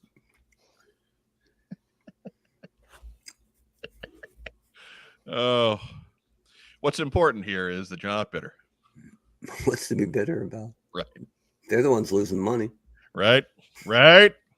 Just saying. No, they're laying people off because they're not making enough money. Yeah. Just think, if you were still working there, nobody would know about Tim Roberts. That's true. I'd be safer. Nobody would know about your blood feud with Tim Roberts. I'm cool. I got no problem. Oh.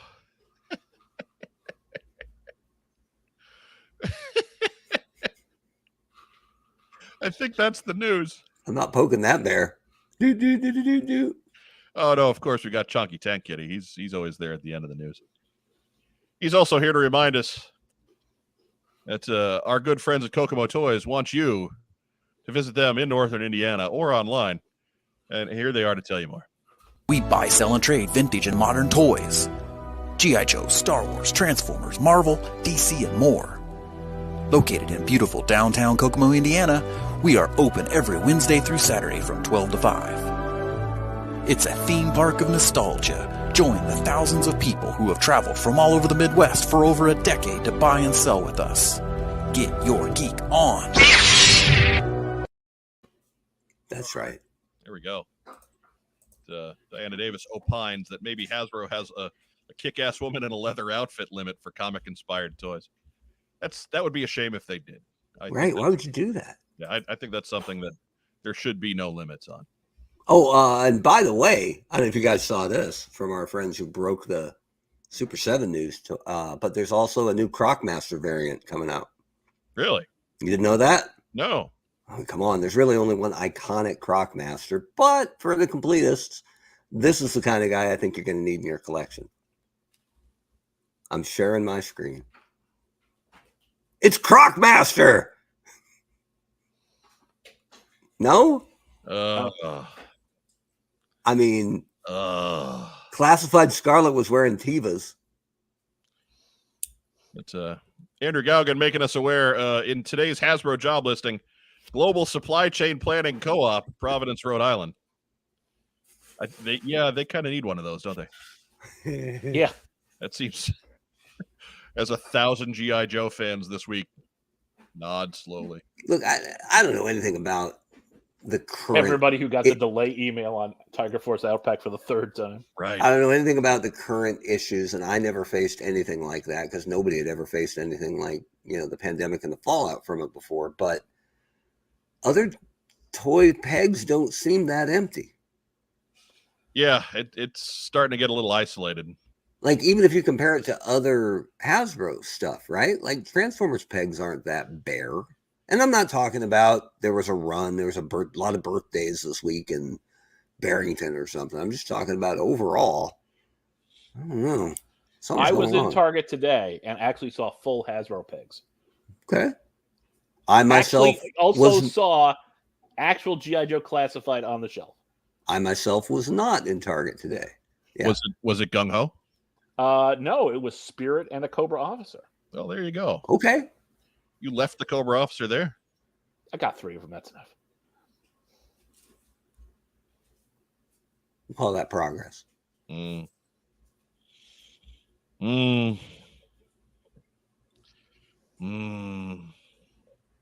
you short an officer, Mike? I don't know. I would have to go count. I have no idea. No, I think I got 2. That's fine. I don't need to army build the wazoo out of classified. Those figures are huge. I do 3. Although I went nuts on the bats because they were up for like $15.99 for a while. There have been a couple of moments where the bat hit ridiculously low prices. Yeah, I went a little bat. I got to keep some space open for all the beachheads. That's true. I had to go a little bat-tastic. Yeah. As the live crowd likes to tell me, I am cornering the market. I am single-handedly driving up the prices on a figure that was at least 1 million of were made back in the day. I mean, you're not driving it up per se, right? Because you have an unspoken limit, right? This is it. This is where I go. Right. So I have a line that I do not cross monetarily. So you are, however, driving up the prices of ones that still have their crotch. Those are the rare ones. That's the variant, Rob. I don't cross the line for them either. So no, clearly I'm not.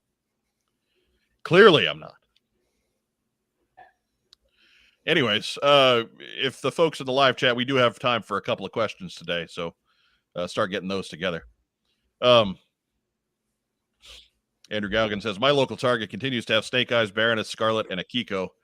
I mean, hey, Akiko lived, so that's it was the first time I'd gone into a Target and saw something besides the movie figures.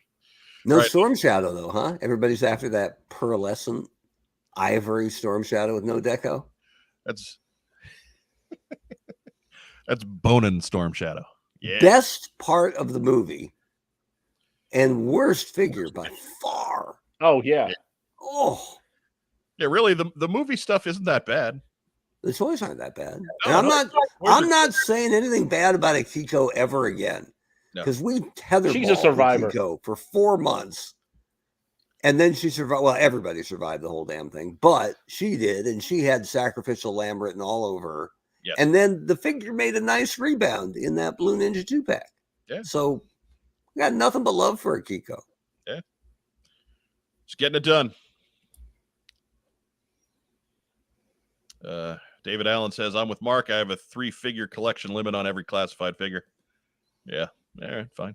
Like my line was always, collecting is cool because there's no right or wrong way to collect. Whatever your own rules are for your collection is great, but it's cool to see that David's getting it right. But just true builders, right? I don't need 3 of Spirit. I don't need 3 of Breaker. Yeah. But what if I want the Spirit Squad? Oh, you need 5. But after a year, you only need 1. You can beat him up for 20 years. Yeah, I saw on him once in a while, but for the most part, yeah. One of my favorite posts ever came from a wrestling board, and I don't even read those. It was just a top comment, and it was Ziggler was going to miss a SmackDown like a decade ago because there was a legit car accident on the way in, and he tweaked his back or something. And the first comment was, "I bet Ziggler sold the hell out of that car accident.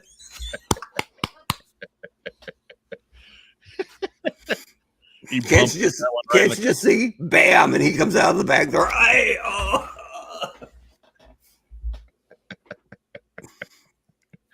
Oh, God. Oh, Matt Rubin's got a good bit here about breaker. Because I accidentally have 2 breakers because I didn't have one and people were on the lookout for me. And 2 of my homeboys hooked me up and now I have double breakers. But that's good because I don't know if you've seen the rock and roll that's coming. But weren't we one of those hookups? I believe so. But I had another one. So now I got double breaker. Breaker, good buddy. Which is also a bad movie with Chuck Norris. But anyway. Don't you worry, though, Mike. I'll send you something one of these days. One of these days. One of these days. And Rob, if I can find that Batman comic you don't have. Yeah, good luck with that. Is it the first one? Probably. It's the first one. I don't believe you have every Batman comic. I do not. No. It goes back before, say, 1970. No, you're going way too far back, Mike. Just saying. No, you are. Yeah. I got one so old, it's when they called him the Lone Ranger. Oh. They called him Zorro. They called him Zorro. Same backstory. Except the Lone Ranger was not watching Zorro at the movie house. No. He did go down Crime Alley, though, and paid the price. They were watching drunks get thrown out of the local bar. The local Who takes their kid down Crime Alley? It wasn't Crime Alley then. Yeah. Bad the Wayne murders. It wasn't Disneyland either. I'm going to be honest with you. Yeah. You know who does? Pilar and her gang and Brother Tito. That's who does. Good point. Right. Good point. Every alley's Crime Alley where they are. Yeah. But so Mark, did your kids have fall break this week from school too? Nope. No. What's up with that? Half day today, teacher work day or something, and it rained like hell today. And I got a text from the athletic director saying, "Hey, kick them at middle school says they can play today." And I'm like, "Play what? Water polo? Right. Come on." Right. Like these middle schoolers of mine just all brought their soccer stuff just in case there was a game today, right? Get out of here with that. Kick them at middle school. Give us some time. We'll get you. The heck is fall break? It's 2 days that let Rob be a shiftless layabout. Right. The whole apartment smells a little gamey. Just I was poaching quail in here today. Eating tacos and passing wind all week. That's fine. Mike was gutting fish at work all week. Yeah. Nobody noticed. Microwaving it. Nobody noticed. Nobody knows because there's nobody there. They all work remotely except me. Legit today after lunch, I was the only person outside of the warehouse in our building. I got and I actually got a lot done. So there you go. Did you do the Tom Cruise sliding around the right floor in your underwear scene? I was considering, although once in a while somebody from like maintenance would walk through and it kept me honest, but I was considering doing like as much as I can sprint, like a videotape sprint run through the whole office, just bouncing around with the camera. I thought that would have been awesome, but every time I started to think about it, one person would like walk through and I'm like, I don't want, if I turn the corner and just run over somebody or get run over, now I have to explain it, and I let it go. Benjamin Kitts is next week. E-learning day Wednesday, then off Thursday, Friday, and the following Monday. Yeah, that's what we're talking about. Right. You kids go do your e-learning at home. Get out of here. Come on. E-learning involves technology, so the Indiana state legislature fears it. They attack it with fire. And then they come up from behind the couch and say, "The weatherman is dead." That's what drove Dave Letterman out of Indiana. They killed the other weatherman. He wasn't waiting for them to get him. All fear the band of the hand.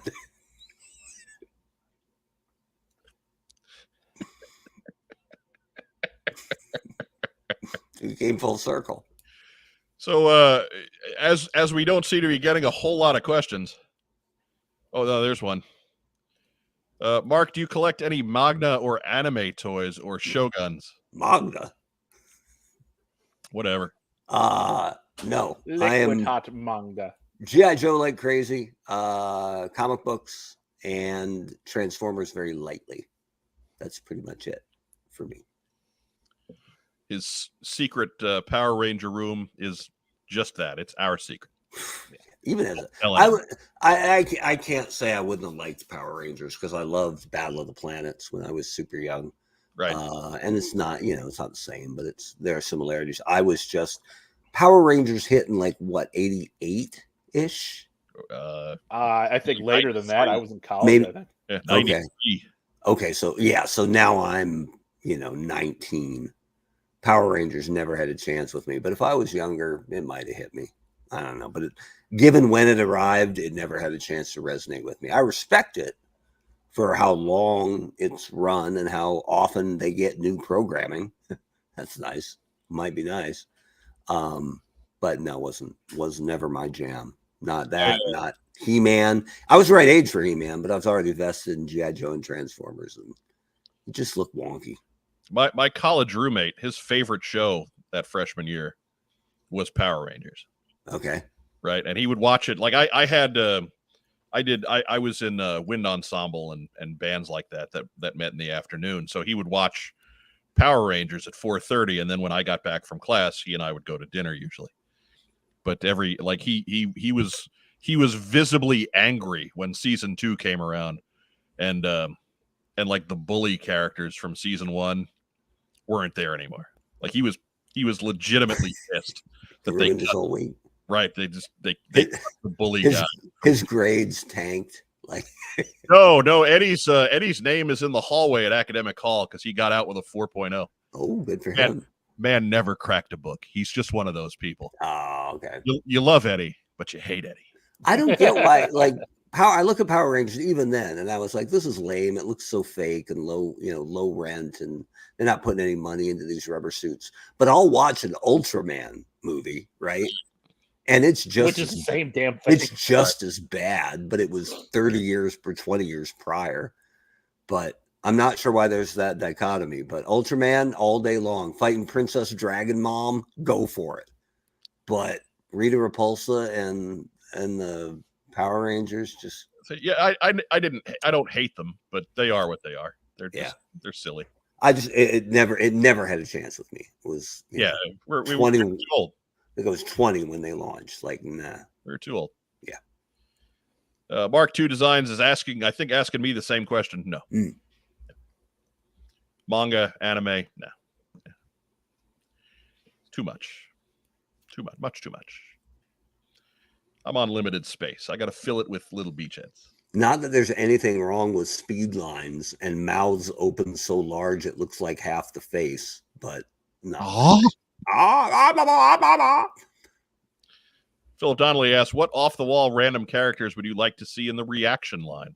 Dr. Venom. Rack time, Rob. Why don't you go ahead and field this one first? Dr. Venom's not random or off the wall. He's kind of a must-have for that line. But he's been made once in however long. Yeah, 70 years. I'm surprised they haven't gone in with the screwy cartoon versions of the October Guard. Okay. October Guard's hot, always is. Mark, what screwy off-the-wall characters do you think that they need? Dr. Venom. I'd like to see them make just because and no offense, because I saw it flash by in the comments, there is a slice of the fan base that for years had said, Honda Lou. Why don't they ever make Honda Lou? So yeah, make Honda Lou and watch her sit. Now with peg sitting action. Right. So yeah, just to scratch that itch that people pretend like they have. One of my favorite characters, one-shot civilian characters is Harvey from the one with the giant vegetables. The guy whose greenhouse the fuel gets stored in. He's one of my favorites. So I'd like to see him.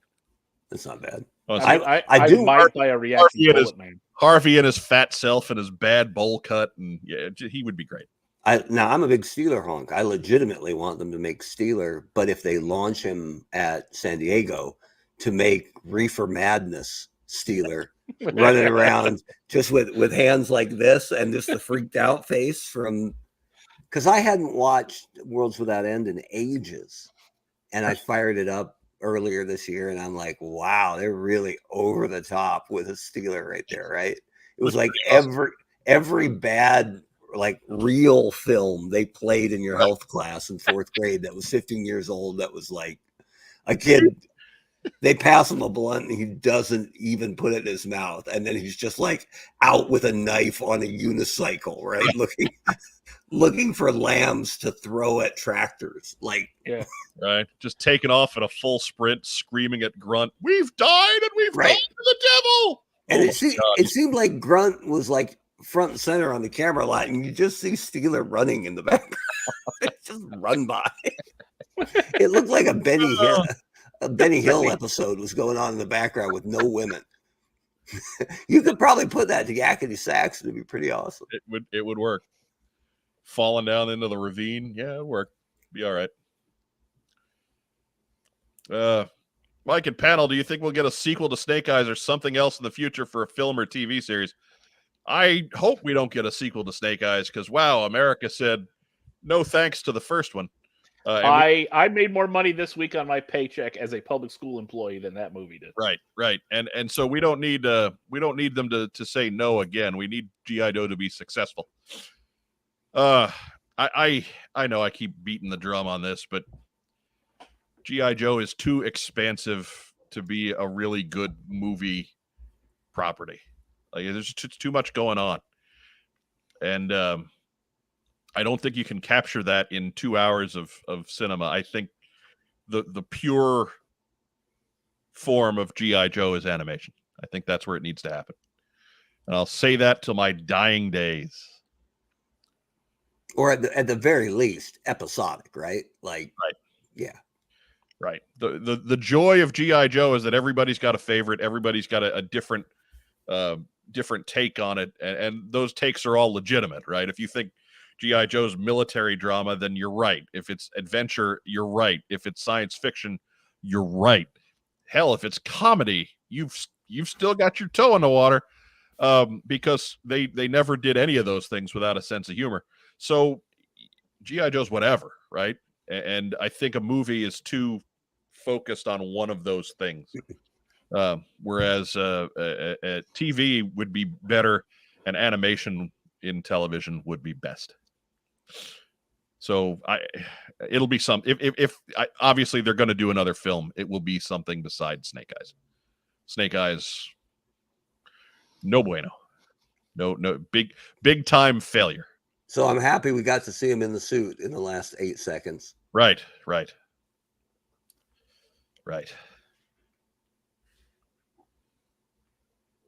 Can you imagine? I hate to say it, but the arrogance of that, right? That they're like, we'll put him in the suit, as a teaser, and then everybody will be ready for the sequel. Oh yeah. Yeah, never right for the sequel. Benjamin Kitt says, I'd like to see the reaction characters from Transformers episode Only Human, Old Snake, and the Human Autobots. That would be oddball enough. The club made those, though, right? Those are out there, and they weren't terribly popular, so they won't break your wallet, I don't think. No, I got the Old Snake one, but I left the human Transformers alone. Yeah, I didn't need those. Joel McMullen asks, in 2022, what celebrity would you use to endorse G.I. Joe? Racktime Rob, why don't you answer Crocodile Joel McMullen? Let's see. I think I'd probably go John Cena. That is really the hand going in the glove there, and then doing this in front of it. Anyway, Mark Webber, Rebecca Ferguson. I mean, come on. You need an explanation? No, not at all. Not at all. Yeah. You don't need that action figure, Mark. This is already starting. This is disturbing me a little bit. It's fine. Yeah. Webber's, I don't care. Yeah. Or who's the girl? Who's the girl from? Quiet Place. Emily Blunt. Yeah, like If they had done it 10 years younger, perfect Scarlet for a long, long time. But timing. Right. Yeah. Right. She can come too, by the way. Just saying. Everybody in the pool. That's it. But yeah, John Cena's perfect. Maybe they could get The Rock. Ooh. Oops. Well, I mean, look, that was successful. It was successful enough to get a Snake Eyes movie out of it. Another great comment this week from a Black Adam trailer. Somebody goes, "Look at The Rock. He even learned how to fly for this movie." That's fantastic.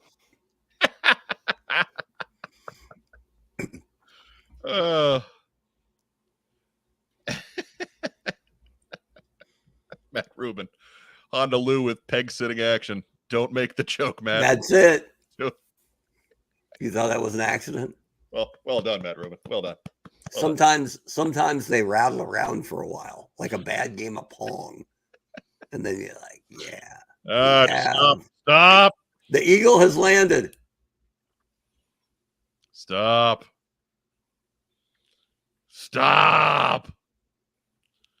Anyways, looking through here. Oh, Nick Adams has shown up. I'm waiting for our next adventure of Superhead. Paul Rudd is too young to play Chuckles. Just saying. No, he looks too young to play Chuckles. He's actually too old to play Chuckles. Same difference.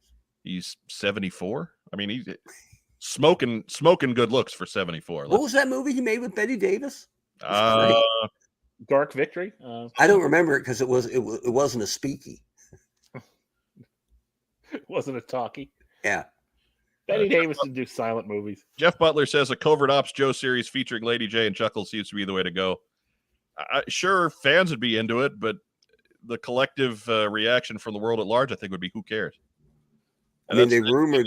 Not that that's not a good idea, but how are you going to sell that to the public at large? Because that's who you need to sell that to. The J stuff was rolling for a while. Now we haven't heard anything about it in a long time. But I always thought Last Laugh would work if you didn't drape G.I. Joe all over it, right? If they made a trailer for the story of Last Laugh, the forgotten GI now working undercover, and they send him on a throwaway mission and he finds out he's actually got the tail of the dragon. Yeah, that would work. And you wouldn't even have to put G.I. Joe on it for a while, but fans would know. And then come episode 3 or something, right, where he actually calls in and they reveal that this is actually a G.I. Joe story that you're already hooked on. Oh yeah. And again, 20 years ago, Guy Pearce, there's your Chuckles. Fantastic. Now he's too old. But I don't know. I just think Chuckles is a tough sell there too. I think you can make that series happen, but I think you have to swap out Chuckles as your main character. I don't know that you would call him Chuckles. Right. But he's just the embittered agent, right? And yeah, right. Call him whatever you want, or don't give him a code name. That's fine too. Right. He Chuckles was the guy who kind of got thrust into that, but that really wasn't his gig, right? Yeah. He was the jaded federal contact that had all the shady informants working for him, right? So yeah. Anyways, off topic, but Walmart sells a 3-pack little baby doll clown heads. If any of you have kids that are terrified of clowns, these are great to hide around their room for them to find at random times. That would terrify me. Forget kids. Ah! Be killing them all with fire. But TJ Singh says, "Hi, y'all from India. Love these podcasts. I'm super excited to get Scrap Iron in hand." So are we, man. Welcome. Scrap Iron might be the most outsized popularity villain, right? He never got much run in much of anything. No. But he was... No, but it was just a good figure. And just cool and unique and nothing... And I remember, like, as a young kid, I liked the ones that came with a lot of stuff, right? Like Snow Job came with a lot of stuff. And he came with the pistol, the actual rocket launcher, both rockets, the 2 legs, the base, and the remote control, right? Or it wasn't a remote control, it had a cord. But he he's got a little. You always joke about your guy Interrogator being Cobra Fett. Scrap Iron had a little bit of that energy for the early line. A little bit. And I always like if you got into the idea that Mars and Cobra were odd bedfellows, right? That he was kind of thing, yeah. That he was kind of the fence straddler a little bit, right? Right. Used to work for Mars, but now with Cobra, but who knows? Like, right. Yeah. It was funny that the most run I always on the Sunbow cartoon was in Arise Serpentor Arise, where he's jumping back and forth with his loyalties. And that was when his figure wasn't on the shelf anymore. Right. So it just, that always made me laugh. But you were saying, Rob, I'm sorry. I never understood how Mars could continue to exist when you have Destro who's working for a known terrorist organization, and like how Interpol did not seize all of his assets. That's a good point. Like Destro to me has to be a secret identity. My pitch on the animation that I wanted to try to get off the ground before I was even working on Joe was that Destro would be the big bad. And you would get to Serpentor eventually. But the idea that he was fueling conflict worldwide would let the show globe hop, basically, and meet different, contacts somewhere. But the idea was that they were actually trying, G.I. Joe was actually trying to wave the flames of combat down. They were trying to settle what was artificially being pushed up by Destro because he was fueling both sides. I mean, that's kind of what he was doing in the Rise of Cobra movie, and I think their idea of Destro, how they played Destro, until the end, was actually one of the things they got right. Yeah, and but in a very clever way, you can make G.I. Joe anti-war. Yeah. Right. But anyways, thank you, TJ, for tuning in, because we know Friday at 9 Eastern, where you're at in India, is something like Thursday at 2 a.m. So I don't know how that works out with the time zones, but thank you for tuning in half a world away. He's watching us live too. Yeah, man, he's here with the live crowd. Yeah. But do you think we'll get any of the G.I. Joe Renegades or Resolute designs in the classified line? No. Yeah. Is there any one that just leaps out that you'd really want? I would like to see Resolute design for Gung Ho be the Gung Ho design. Yeah, that's pretty slick. I'll give you that. It's pretty awesome, and I think that is a great update for that character. That they just, no offense. I mean, I love the retro one that we got, on the card there just now too, but it doesn't work. I kind of like Stalker with the dreads too. I thought that worked. Right. Even though it's almost sacrilege to mess with one of the originals, but yeah, like Stalker wasn't so. I mean, he was serious, right? That's I think why we all like him, but he wasn't so rigid military that you couldn't imagine him growing his hair out, right? Yeah. But no, my joke reset. No, it's Saturday at 8 a.m. So that's not too bad. I haven't seen 8 a.m. on a Saturday in months. Well, you have. You've just been on a soccer field for it. Yeah, exactly. That's the only thing that gets me up. So let's we'll bring it into the house there. Remember, thanks for joining us. Throwing in your questions. Well, let's move on into what we got in. And Rack Time Rob, why don't you go ahead and lead us off? What we got? What'd you get in this week? I got nothing. Nothing. Shut out. Nothing. What about last week? I told you what I got last week. Did we do it last week? I thought we skipped last week. All right. I don't know. You deserve better, Rack Time Rob, especially with a day off. Go buy yourself something nice. I have a Marvel Legends Black Panther coming in the mail tomorrow. He's a shiftless layabout is what he is.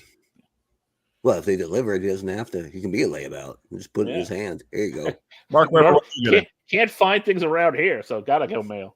It's a light week at the Weber house, but usually when they put up college collections of stuff like the Capital One mascot series, and I'm like, oh, all the mascots are going to fight. Sparky's going to whip that ass. They never invite ASU to the party. So there was a hat collection that went up from New Era or somebody this week, and it was college based, and it was like a Michigan hat, but it said "Go Blue" on it. or an Arkansas hat that said, Whoa Pig Suey or whatever the weird thing is that they do. So, and it's a snapback, which I don't wear because I think they look lame, but yeah. Fork them. Yeah. I'll wear that. What's does the Sun Devil have a name? Sparky. Okay. All right. Yeah. Also the name of an electric chair in Texas, I think, but I think they call that one Old Sparky. Probably in more than one state. That's probably true. Probably in more than one Texas prison.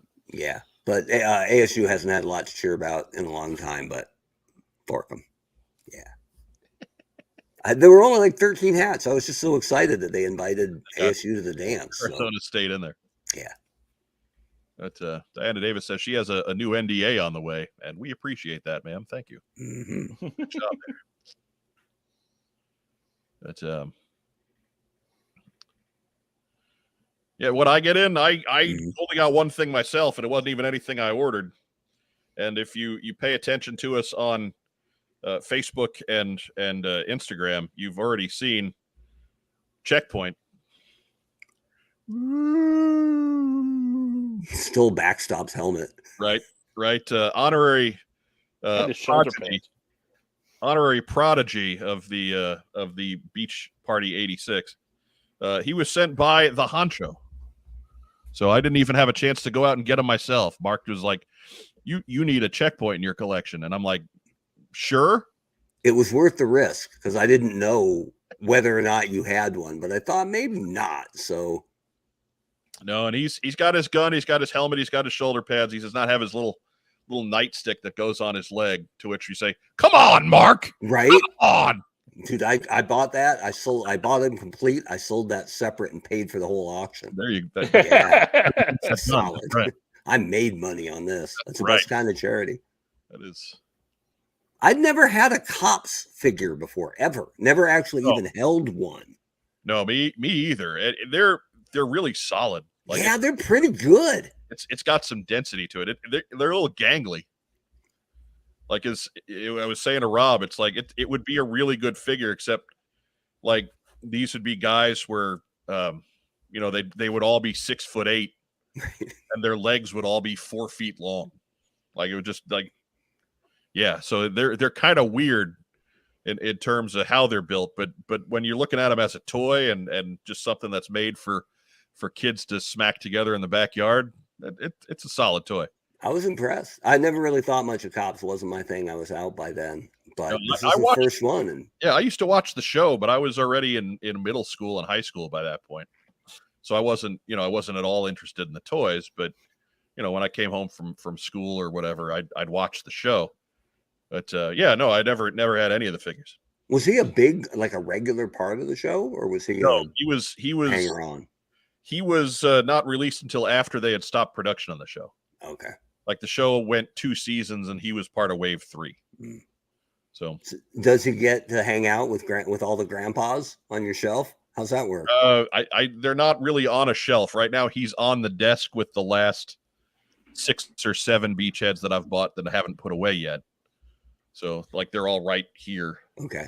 On around the computer. It sounds like an internet website. How many beachheads could Checkpoint take out before getting swarmed? Right, and like you with the third graders, 8 or 9. Yeah, probably. The problem is the bodies, right? They don't de-res, right? Like Tron guys. Right. There's bodies on the floor, and some of them might be beaten, but not dead or unconscious, and they're probably grabbing at your ankles like zombies. I'm telling you, the key to it all. The key to it all is you have to find a scrawny third grader and use him as the weapon to push back all the other third graders. Just straight around, Yeah, most people can take 8, 9, 10 third graders. Cesaro can take 78. Yeah, well, I mean, he's Cesaro. Yeah. He's having like a long chain just spinning around. He's 6'7" and all muscled out. So yeah, he's got the big swing. So I was happy to answer the question. What do you get for the guy who has everything? Beachhead's grandson. That's a win right there. Correct. John Watson says, tonight's show has reminded me of the last frat party I went to. Your fraternity So it was lame. yeah, Lame. Were you part of the nerd frat that sat around playing Uno? right. And threw that wonky javelin to beat the jocks. Right. Like the only chick that shows up is the faculty advisor's wife. I mean, what kind of frat is that, man? Come on. I was in the music fraternity and we partied harder than that. The music fraternity. Anyways, Nick Adams says, so McFarlane stole the inability to properly proportion figures from cops. Come on. You remember Joe versus Cobra? There are a lot of G.I. Joe figures where the top of the thigh is bigger than the hip socket it's supposed to go into. Yeah. A lot. Yeah, it looks terrible in that regard. But Torpedo 83 says Beachhead's grandson with unbroken crotch at that. I mean, good luck breaking anything on this guy. He's thicker in the crotch. I think he's questioning the genetic lineage. Yeah. Might not be Beachhead's grandson. Look, all I know is there's 52 Beachheads, 51 of them have crotches. So you got to take Busty and line him up with his grandson just kicking him in the jimmy. Well, I mean, really, it's more like you'd have to punch him. Yeah, that's true. No. I mean the other way around. I want grandson being responsible. Checkpoint. Kicking a field goal on busted crotch Beachhead. Actually, though, if you kick your grandfather's crotch off, that's sort of self-dooming, right? In a time travel paradigm. It's already done. He's already been born, right? Unless it's that Futurama episode. I guess that's true. Fry's his own grandpa, after all. But maybe we'll bust number 10 back out and do those glamour shots once I get a place to take shots of action figures. That does not exist. Just get a nice white background, like if you have some long boxes around, just stack them up one at a time. Oh, they're all beat to shit. Fair enough. So, shout outs. Racktime Rob, who we shouting out this week? Let's see. Let's shout out to the studio audience, and let's shout out to the voting process because I did early voting yesterday since I was off and had the chance. You're a bum. It took me longer to get out of the parking garage. Anyways, I'll ask you later as far as where we go to accomplish something as awesome as early voting. But what else you got, Racktime Rob? Who else we shout out? Whoever designed the calendar to give me 2 days off right now. It's good timing. You're a bum. Mark Weber, who we shout out?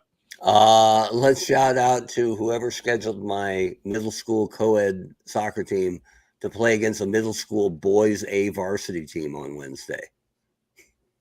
We got slaughtered. And it wasn't much fun for them either. And at one point in the second half, their goalie was laying down, like head on hands in the goal. And I looked over at the other coach who was watching the game, which was on the other half of the field. And I'm like, come on now. Just pull him if he doesn't want to play. And he was like, Bobby, come on, up. And then a couple minutes later, I look back over there, and he has a buddy from school on the field, in the goal, backpack on one shoulder. They're just rapping about the day and what they had for lunch. And I said, I actually got to use jabroni in a sentence. I said, because, we're a Christian school, I got to watch it. And I'm like, hey, can we get this jabroni off the field, please? So to the other coach for getting that jabroni off the field. So you're saying there wasn't a lot of action down in the opposite end of the field? It was not competitive, but my kids played hard. They never complained. They didn't get shovey or mouthy. And I told them at the end of the game, look, I'm really sorry. That was not your fault. I apologize for the scheduling mix-up. But there is a silver lining because their middle school B team is about to get hammered by Rocky Hills varsity right now. And that's exactly what happened. I'm sure if we were more plugged into the exciting world of Rhode Island middle school sports. Yeah, co-ed. We we would truly be sharing in this joy with you. But now it's just like, okay. But the kids were pretty happy that, they misscheduled, but they scheduled the games back to back. So the team we were supposed to play was taking the field right after us, about to get housed and hammered and hounded. So karma. Karma's not usually that fast. No. Normally there's much years even. Yeah. Payoff on that kind of crap. And I'll give a shout out to that goalie who's got a lot to learn, and his jabroni friend. We'll throw in the shout out for Jan. That's Diana's vet tech, who's helping out the Cookie Monster. Speedy recovery to the Cookie Monster. He's rocking it. He may become our mascot along with Chunky Tank Kitty. Dude, he could ride shotgun. Sure thing. Well, gotta send the materials to build a cardboard tank, right? I mean, the good news is you can just ship it all in the big one. Right. So it's half the fight right there. But the guy who got paid for 4 weeks of work doing no work calls brother a bum. News at 11. Correct. That is correct. But I at least had to get up and go somewhere to get paid to not do much. That's right. They got tough firewalls there. You need a password and everything. I got a key card and I had to figure out new passwords that were 18 digits long, and it's kind of hard. Do they make you choose a new password like every 3 months? No. The good part of that is once you figure out something obtuse and long enough that they don't bother you for it again unless you forget it. I'm at one of those jobs where they change your password like every 3 months, and I know by next April I'll have no idea what my login is. But it's secure. Yeah. Well, of course it's secure. No one's getting into anything. That's it. I'm going to go ahead and give a shout out to Joe Colton, who, of course, as we said earlier, she is in Connecticut at a wedding, and to her friends who are getting married. Good luck on that one. Give a shout out to the folks watching us at home. Give a shout out to the folks who are watching us on replay. Give folks to the shout out to the folks who are listening to us on Podbean or Stitcher or Apple Podcasts or wherever your fine audio podcasts are found. Give a shout out to our fine sponsors at Kokomo Toys. We'll sing the theme song for them really quick. Kokomo Toys. Kokomo Toys. And give a shout out to Racktime Rob, to Mark Weber, the honcho. Thank you, gentlemen, for joining us tonight and working with me to figure out how to fill 2 hours of nonsense. We did it. Yeah, we did, just about, right? I really figured we'd be out of here a lot sooner, but the studio audience gave us some good questions tonight. So. It didn't occur to me till one of the intros, that we're pretty close to being able to reenact with Classified the hanging cover girl and shipwreck with the side of beef. Won't be long. Well, I don't want to say that. We would need a side of beef, but I think the Rocky line had one of those. Yes, I think you're right. They did. Oh, I'll try to find that. That's what I'll do. And a nightstick. Apparently, I'm missing a nightstick. Don't need a nightstick. Would have been nice to have a nightstick. But I'm just giving you a hard time because I didn't know. Like the first thing Rob asked me is, does something go on those holes on his leg? And I'm like, no. No. Yeah, Outback's flashlight. That's the line goes. It's how he slides down by an attachment mid-thigh. That's awkward. Anyways. So, again, thank you, folks, for joining us. Tune in again next Friday night at 9 p.m. for another episode of What's on Joe Mind. Should have a full house back next week. Lord knows what we'll be talking about. More news. Right? Something will happen. Crockmaster 3.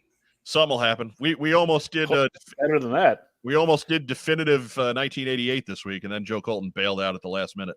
It's not definitive. Joe's not here. Yeah. Can't do definitive without the full house. Semi-definitive. And who needs that? Right. You can get that on any show. Right. That's for half-ass garbage shows, like those other shows. The ones I don't know what you're talking about. See, I was going to leave that all vague and try and make jokes about it, and Mark's going and making it personal. I don't rock a hat during the show very often, so my cosplay is getting better. That's it for Sci-fi's us. coming, right? You guys have a great rest of the week. As our friend Vagon likes to say, stay safe, and if you can't, be careful. Thanks for joining us here on What's on Joe Mind. We'll be back Friday, 9 p.m. Night, everybody. Fork 'em. Yo, Joe. I'm going to make you hold it. Hold it.